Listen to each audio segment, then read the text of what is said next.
बिस्मिल्लाहिर्रहमानिर्रहीम। अस्सलाम वालेकुम स्टूडेंट्स। आज का हमारा लेक्चर एक्सरसाइज नंबर 4.4 के क्वेश्चन नंबर 25 पे है। ये लास्ट क्वेश्चन है इस एक्सरसाइज का और इसको आप देख सकते हैं, ये भी एक फ्रैक्शन है और पोलिनोमियल फ्रैक्शन है। इसके न्यूमरेटर में आपको पोलिनोमियल की जो डिग्री नज़र आ रही है वो हाईएस्ट डिग्री 4 है, जबकि डिनोमिनेटर में हाईएस्ट डिग्री जो है आपके पास 5 है। तो ये एक प्रॉपर फ्रैक्शन है, ठीक है। इसमें आपको इसको कुछ भी नहीं करना कि आप यहाँ पे डिवीज़न का प्रोसेस की ज़रूरत नहीं है। और जहाँ तक बात है ये कि डिनोमिनेटर का कहीं डेरिवेटिव जो है वो न्यूमरेटर में रखा हुआ है कि नहीं रखा हुआ, तो इसको करके भी बेशक आप चेक कर लें, तो आपके पास डिनोमिनेटर का डेरिवेटिव जो है वो न्यूमरेटर में नहीं बनता। ये देखिए जी, डिनोमिनेटर के दोनों फैक्टर्स को मैंने आपस में मल्टीप्लाई कर लिया और मल्टीप्लाई करके जो मेरे पास आंसर आता है वो ये आता है। अब अगर डिनोमिनेटर में x की ये एक 5 डिग्री का पोलिनोमियल आपके पास रखा हुआ है, तो इसका जो डेरिवेटिव है वो क्या बनता है? इसका डेरिवेटिव बनता है जी 5x4। अब हाईएस्ट पावर देखें ना, तो यहाँ पे क्या है आपके पास 3x4, उसके बाद आपके पास आता है प्लस 8x3 और यहाँ पे आपके पास क्या है, यहाँ पे 4x3 है और 18x² प्लस 24x प्लस 9।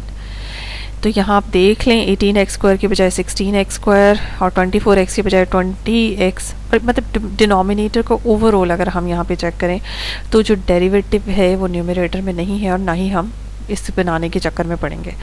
यहाँ पे देखें आपके पास मल्टीपल टाइम्स जो है पड़ा हुआ है, यहाँ पे क्या बोलते हैं उसको, फैक्टर्स, एक से ज़्यादा फैक्टर्स रखे हुए हैं, तो आप इसे पार्शियल फ्रैक्शन के ज़रिए ही सॉल्व करें और यहाँ पे पार्शियल फ्रैक्शन जो है वो हमें सूट करेगी। तो चलते हैं इसको लेके 3x4 plus 4x³ plus 16x² 20x and 9, और इसके डिनोमिनेटर में है जी हमारे पास दो डिफरेंट तरह के फैक्टर। एक फैक्टर हमारे पास लीनियर है और दूसरा क्वाड्रेटिक रिपीटेड है। तो लीनियर फैक्टर के लिए तो कांस्टेंट की ज़रूरत है पार्शियल फ्रैक्शन बनाने के लिए, जबकि क्वाड्रेटिक फैक्टर के लिए आपको एक लीनियर पोलिनोमियल बनाना पड़ेगा।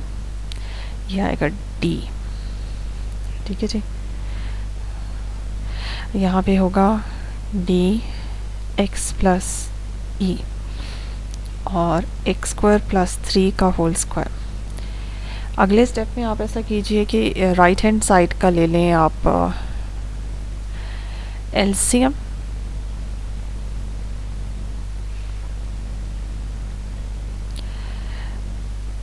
और x² प्लस 3 और dx प्लस e के साथ आएगा जी आपके पास x प्लस 2, ठीक है जी। और एलसीएम जो है ये दोनों तरफ डिनोमिनेटर सेम होगा। राइट हैंड का एलसीएम जो है वो लेफ्ट हैंड साइड के डिनोमिनेटर के साथ कैंसल आउट हो जाएगा, ठीक है।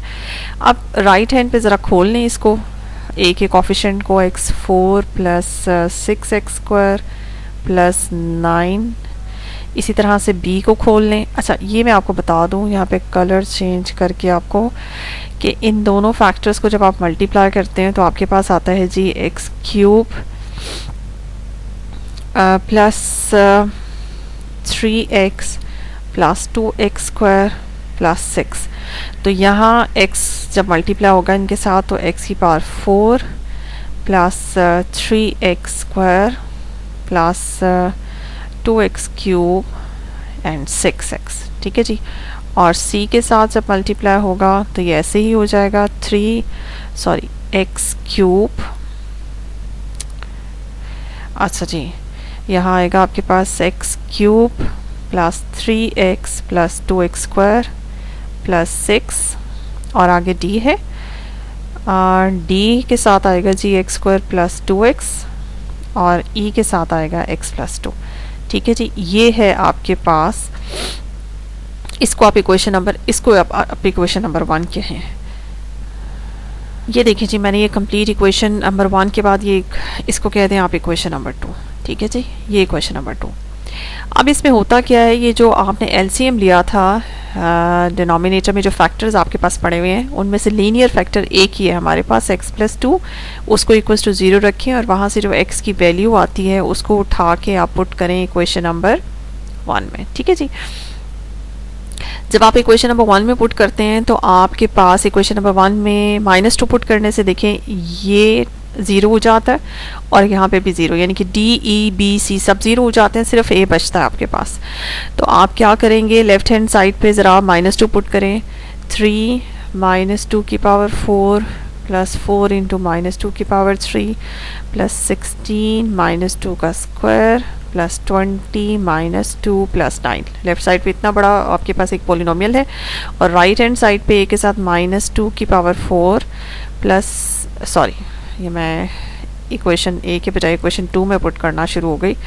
ये देखें जी, सिंपल आपके पास है x स्क्वायर यानी कि -2 का स्क्वायर प्लस 3 का होल स्क्वायर।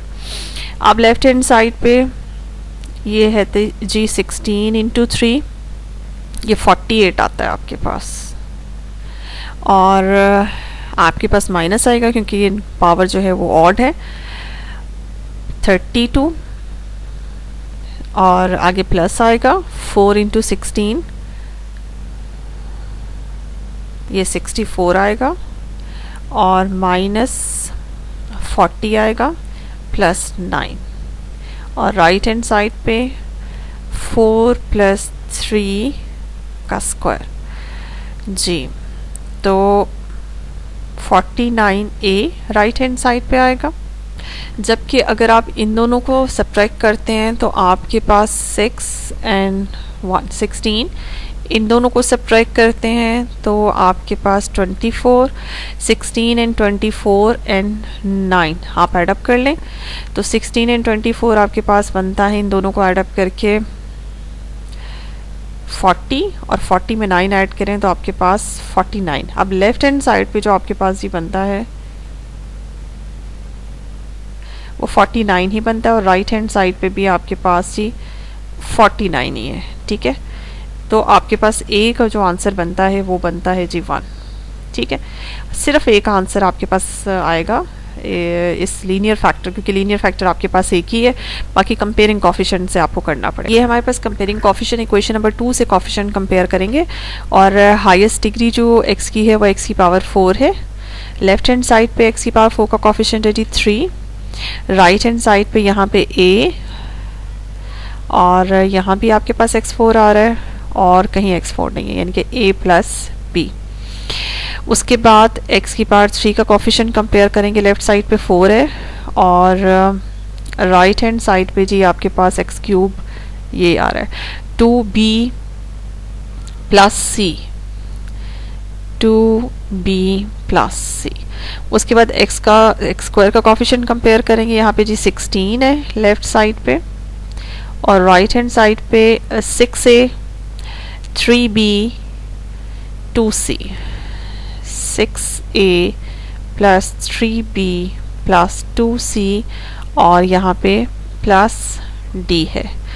और इसके बाद x का कोफिशिएंट जी लेफ्ट साइड पे 20 है, 20 और राइट साइड पे यहाँ 6b, 3c, 2d। 6b, 3c, 2d plus e।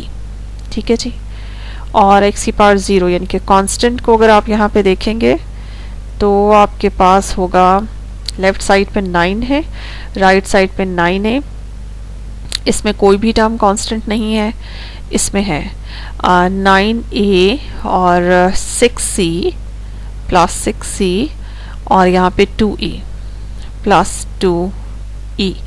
अच्छा यहाँ ये इक्वेशन नंबर 3 हो गई। मैं ठहरे जी कलर चेंज कर लूँ। ये जी equation number 3, this is 4, 5, 6 and 7। अब आपने इन सारी इक्वेशंस को सॉल्व करना है 1 बाय 1। अच्छा ठीक, यहाँ मैं राइट पे लिखती हूँ बाय इक्वेशन नंबर 3। देखिए जी a प्लस b आपके पास है 3, a की वैल्यू पुट करें। b आता है आपके पास 2, यहाँ साइड पे रखते हैं जी, b आपके पास आता है 2 जी। तो ये b की वैल्यू भी आ गई। अब ये हमने ये साइड पे रख ली है वैल्यूज़ उठा के। अब इक्वेशन नंबर 4 से बाय इक्वेशन नंबर 4 में जाके देखें जी, 2b plus c is equals to 4 है। b की वैल्यू पुट करें 2 plus c is equals to 4, ये भी 4 है, ये भी 4 है, तो 4 माइनस 4 आपके पास 0 होगा। c की वैल्यू जी 0 है जी। अब चलते हैं इक्वेशन नंबर 5 की तरफ। बाय इक्वेशन नंबर 5 में जाएं जी, आपके पास है 6a plus 3b plus 2c plus d is equals to 16। 6a है जी 1, b है आपके पास 2, c है आपके पास 0 एंड देन d। ये देखिए जी 6 प्लस 6 12 होता है, d की वैल्यू आती है 16 माइनस 12 4, d है जी आपके पास 4। नेक्स्ट है आपके पास e को चाहे आप 6 से चाहे आप 7 से फाइंड आउट कर लें। 7 देख लेते हैं, 7 में कम कोफिशिएंट्स हैं, 9a plus 6c plus 2e is equals to 9। a है जी आपके पास 1, c है आपके पास 0 और 2e बनता है इज इक्वल्स टू 9। 9 को उधर ले जाएं तो 9 माइनस 9 0 हो जाएगा, 2e इज इक्वल्स टू 0, तो e की वैल्यू आपके पास 0 आती है। ये देखें जी आपके पास जी, तो आप इसमें ये सारी वैल्यूज़ जाएं और ऊपर अगर आप इस फ्रैक्शन में इसको इक्वेशन नंबर ए कह देते हैं, ठीक है जी। इस इक्वेशन नंबर में आप पुट करें तो लेफ्ट हैंड साइड पे जो भी है फ्रैक्शन, इतनी बड़ी सी फ्रैक्शन है, मैं सिर्फ ऐसे ही लिख रही हूँ, और ये dx बन जाता है आपके पास। राइट हैंड साइड पे जी a की वैल्यू है आपके पास 1, x प्लस 2, साथ ही इंटीग्रेशन भी अप्लाई कर दें, ठीक है। b की वैल्यू सॉरी ये आपके पास है जी dx और b की वैल्यू है जी 2 और c 0 है, तो 2x ओवर आपके पास बनता है x स्क्वायर प्लस 3 और d की वैल्यू है जी 4, e 0 है आपके पास, तो 4x over x square plus 3 का होल स्क्वायर और dx। अब इसको करते हैं जी राइट हैंड साइड को इंटीग्रेट। पहली इंटीग्रेशन तो ln के साथ हो जाएगी, डिनोमिनेटर का डेरिवेटिव 1 है, ऊपर पड़ा हुआ है। अच्छा जी, इसका डेरिवेटिव बनता है जी 2x, वो ऊपर है, तो इसका ln हो जाएगा क्योंकि इसकी होल पावर आपके पास 1 है, ln of x square plus 3। अच्छा जी, इसके साथ सीन ये है कि 2 आप निकाल लें बाहर और 2x को रहने दें अंदर, और साथ ही साथ x स्क्वायर प्लस 3 की होल पावर चूँकि 2 है डिनोमिनेटर में, इसको ऊपर ले जाएं। 1 से एल्स हो तो हम ऊपर ले जाते हैं न्यूमरेटर में, ठीक है जी। x plus 2 plus ln of x square plus 3 plus derivative साथ पड़ा हुआ है तो अब इसकी पावर में एक इजाफा हो जाएगा, -1 हो जाएगी और उसी इजाफे से हम डिवाइड कर देंगे। ये है जी हमारा final answer, 3 minus 2 over x square plus 3, ठीक है जी। ये आपके पास इसका फाइनल आंसर है।